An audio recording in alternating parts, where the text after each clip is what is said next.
જય શ્રી કૃષ્ણ મિત્રો આજે બહુ સુંદર વિષય છે. આજે આપણે જેને પરિચય દેવાની જરૂર જ નથી એવા શ્રી ઉપેન્દ્રભાઈ ભોગાઈદા, અને આજે ચેનલમાં જે આપણે વિશેષ ચર્ચા કરવા જઈ રહ્યા છીએ શાસ્ત્રનું ધર્મજ્ઞાન. ઉપેન્દ્રભાઈને આપણે વિશેષ કંઈક પ્રશ્ન કરશું, જ્યોતિષના પ્રશ્ન કરશું, ધર્મશાસ્ત્રના પ્રશ્ન કરશું. અને ઉપેન્દ્રભાઈ જેનું જામનગરમાં ખૂબ મોટું નામ છે, જ્યોતિષના આચાર્ય છે, ભાગવત આચાર્ય છે, કર્મકાંડ આચાર્ય છે, અને ખૂબ સુંદર ઘણી બધી પૂજાઓ દરેક દિવસે કરાવે છે. આવા ઉપેન્દ્રભાઈનો આજે જે પ્રશ્નો કરવા આપણે જઈ રહ્યા છે એને વિશેષ પ્રશ્ન કરીએ કે ઉપેન્દ્રભાઈ, જે ચેનલ ઉપર આપણે વિશેષ ચર્ચા કરવા જઈ રહ્યા છે એનો પહેલો પ્રશ્ન તમારો એ છે કે આજે માણસો ઘણી પ્રકારની સમસ્યાઓ પોતાના જીવનમાં છે, તો જ્યોતિષશાસ્ત્ર શું કરે છે, જ્યોતિષશાસ્ત્રનું મહત્વ શું છે? સૌથી પહેલા તો સૌને જય શ્રી કૃષ્ણ. અને આપણી આ ધર્મની ચર્ચા, આ ચેનલનું નામ છે શાસ્ત્રનું ધર્મ જ્ઞાન. તો શાસ્ત્ર એ આપણા વડીલો, આપણા ઋષિમુનિઓનું એ દિવ્ય આપણને આશીર્વાદ રૂપી આપેલું એક ફળ છે. અને એ શાસ્ત્રમાંથી જ એક શાસ્ત્ર એ છે જ્યોતિષ શાસ્ત્ર. તો જ્યોતિષ શાસ્ત્ર આપણને એટલો ફાળ આપે છે, એટલો ફાયદો આપે છે કે કોઈ પણ વ્યક્તિ હોય એના જીવનમાં જ્યારે રમેશભાઈ મૂંઝવતા કોઈ પ્રશ્ન આવે, જેમ કે શારીરિક કષ્ટ પડ્યું, માનસિક અશાંતિ ઊભી થઈ, અથવા એમના ધંધા રોજગારમાં કોઈ પ્રોબ્લેમ આવે, ત્યારે એ વ્યક્તિ જ્યોતિષ શાસ્ત્રનો અનુભવ કરે છે અને એના શરણે આવે છે. અને દરેક વ્યક્તિએ એ શાસ્ત્રના શરણે જવું જ જોઈએ. એ જ્યોતિષની અંદર, જ્યોતિષ શાસ્ત્રની અંદર ખગોળ ભૂગોળનું વર્ણન શ્રીમદ ભાગવતની અંદર બતાવવામાં આવેલું છે. અને સ્વયં કૃષ્ણએ આ બધું વર્ણન કરેલું છે. એટલે કૃષ્ણથી મોટું જગતમાં કોઈ નથી. કૃષ્ણ જાણતા હતા કે આવનાર પેઢીમાં, કલિકાલમાં, જો કોઈને સુખી થવા માટે અને એને સફળતાનું શિખર સર કરવું હશે તો એને જ્યોતિષ શાસ્ત્રનો ટેકો લેવો પડશે, એના સરને જવું પડશે. પેલા મારી પાસે આવતા આજે જ્યોતિષીઓ પાસે જવું પડશે. જેમ શરીરમાં કોઈ નાની મોટી બીમારી આવે રમેશભાઈ, તો આપણે વૈદ્ય એટલે કે ડોક્ટર પાસે જવું પડે.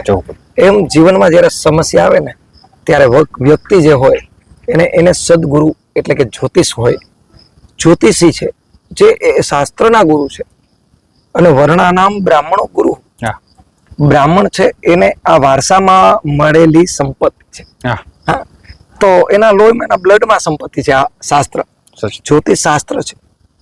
તો એ કોઈ પણ વ્યક્તિ આવે ને જ્યારે એમના એ મૂંઝવતા પ્રશ્ન મૂકે ત્યારે યોગ્ય શાસ્ત્રી જે હોય એનો ઉકેલ કાઢી અને એને ઉપાય બતાવે. અને એમ કહે કે તમે આનો રસ્તો છે, આ વિધિ કરો, આ વિધાન કરો, આમની પૂજા કરો, આ વ્રત કરો, આ સૂર્યની ઉપાસના કરો, આ ચંદ્રની ઉપાસના કરો, વાલા આ ગુરુની ઉપાસના કરો.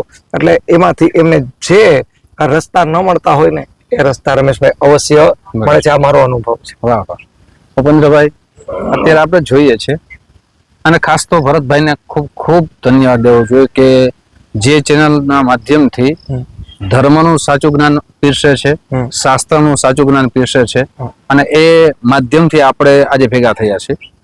પણ ઘણી વખત ઘણા બધા વ્યક્તિઓ મારી પાસે પ્રશ્ન કરે છે કે શ્રદ્ધા અને અંધશ્રદ્ધામાં અંતર શું છે?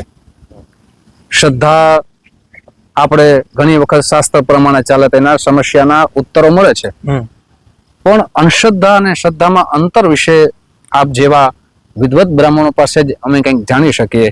એટલે મારે એ જાણવું છે કે શ્રદ્ધા અને અંધશ્રદ્ધા વચ્ચે અંતર શું છે? વાહ, સરસ રમેશભાઈ. આપનું પણ નામ સારું, જ્યોતિષી શાસ્ત્રી શ્રી રમેશભાઈ પૂજા જ્યોતિષનું છે. પણ શ્રદ્ધા અને અંધશ્રદ્ધા આપણો વિષય, આપણી ચેનલ જ શાસ્ત્રનું ધર્મ જ્ઞાન. ધર્મો રક્ષતી રક્ષિત.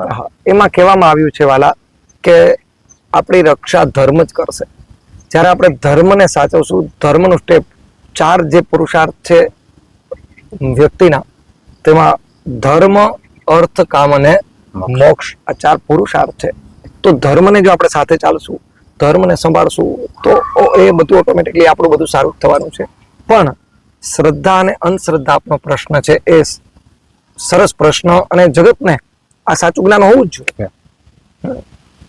તો શ્રદ્ધા જે અંદરથી એક દીપ પ્રગટ થાય છે, મારે કોને માનવું ને કોને ન માનવું, એ અંદરથી જ મને પ્રગટ થાય. મારો ભગવાન છે, મારો ઈષ્ટ છે, મારા દેવ છે, મારા કુળદેવી છે, એ મારી શ્રદ્ધા છે. હું જે દેશમાં જન્મ લઉં છું, જનની જન્મ ભૂમિશ્ચ સ્વર્ગાદપી કરી હશે, હું હિન્દુ છું, હિન્દુ પરિવારમાં મારો જન્મ છે, બ્રાહ્મણ પરિવારમાં મારો જન્મ છે. ભારત દેશની અંદર દુર્લભમ ભારતે જન્મ, મારો જન્મ ભારત દેશમાં થયો છે. તો મારા દેવી દેવતાઓ, વૃક્ષો, નદીઓ, પર્વતો, એને હું દેવ માનું, પ્રકૃતિને પરમેશ્વર માનું. આ મારી શ્રદ્ધા છે. અને જે વ્યક્તિ મને ગેરમાર્ગે લઈ જાય કે આ બધું ખોટું, આ કાંઈ ન કરાય, તમે ખાલી સુતારીઓ, ભાગ્યમાં હશે થઈ જશે, ભાગ્યમાં હશે થઈ જશે, નસીબમાં હશે મળી જશે, તો એ વ્યક્તિ એને અંધશ્રદ્ધા તરફ લઈ જાય છે. ભાગ્ય તમારું ત્યારે જ સાથ આપે છે કે તમે કર્મ કરો.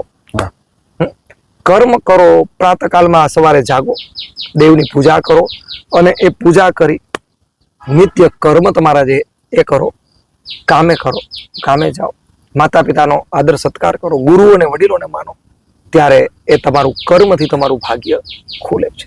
શું કરવું અને શું ન કરવું દરેક વ્યક્તિને ખબર છે, છતાં પણ એ બધાને પૂછે છે કે મારે શું કરવું જોઈએ ને શું ન કરવું જોઈએ. અન્ન ખાવાનું છે, રોટલી શાક ખાવાના છે, બધાને ખબર છે કે એ જ ખવાય, માટી ધૂળ પાંદડા ન ખવાય, એને જ્ઞાન છે. એમ શું કરવું શું ન કરવું, શ્રદ્ધા કોને કહેવાય અને અંધશ્રદ્ધા કોને કહેવાય, એ બધાની અંદર એક છુપાયેલી જ વસ્તુ છે.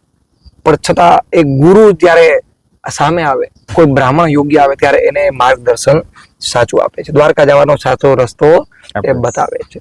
તો પાખંડીઓ જે હોય કે જેનો અવતાર બ્રાહ્મણ કુલમાં નથી, જેને યજ્ઞોપવિત સંસ્કાર 16 સંસ્કાર છે માણસના, રમેશભાઈ, એમાંનો મુખ્ય સંસ્કાર છે એ યજ્ઞોપવિત સંસ્કાર.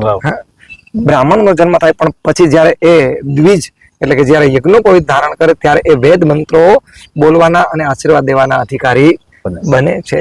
તો એ જ્યારે બ્રાહ્મણ એ મંત્રનું અધ્યયન કરે છે, ગુરુ પાસે એ શિક્ષા લે છે, એ જ મંત્ર છે એ પુસ્તકમાં આપેલો જ છે, પણ એ મંત્ર ફળે ક્યારે, તો કે જ્યારે એ ગુરુકુલમાં જાય, ગુરુ પાસે શિક્ષા લે, એ ભણે, અભ્યાસ કરે, અને પછી એ બ્રાહ્મણ જ્યારે એ વેદ મંત્રોના ઘોષ કરે અને યજમાનોને આશીર્વાદ આપે ને, અથવા તો કોઈ કાર્ય કરે, એનો જપ કરે, જપ યજ્ઞ કરે, તો એ ફળ એને શ્રદ્ધા કહેવામાં આવે.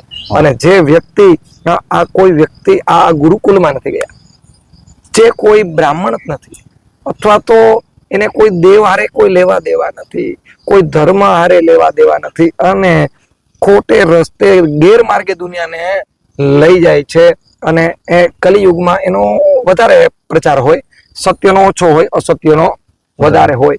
તો સત્ય એ છે, શ્રદ્ધા એ છે કે મારે મારા દેવને માનવા, મારે મારા ઈષ્ટને માનવા, મારે મારા ગુરુને માનવા.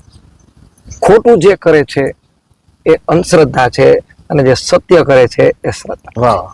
કૃષ્ણ છે એ શ્રદ્ધા છે, અને કૃષ્ણ જેવો જ એક નકલી પંડરૂક વાસુદેવ એ પણ હતો, એ અંધશ્રદ્ધા.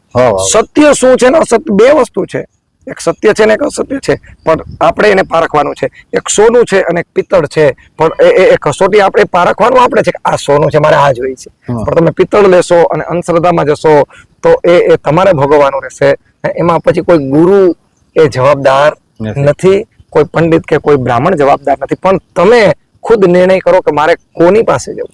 એટલે શાસ્ત્રને તમે બરાબર શરણે જાઓ, જ્યોતિષીઓના શરણે, અને બ્રાહ્મણો ગુરુના શરણે, દેવના મંદિર, દેવાલય, શિવાલય. આપણી પાસે ક્યાં ખજાનો ઓછો છે વાલા કે તમે અંધશ્રદ્ધામાં જાઓ.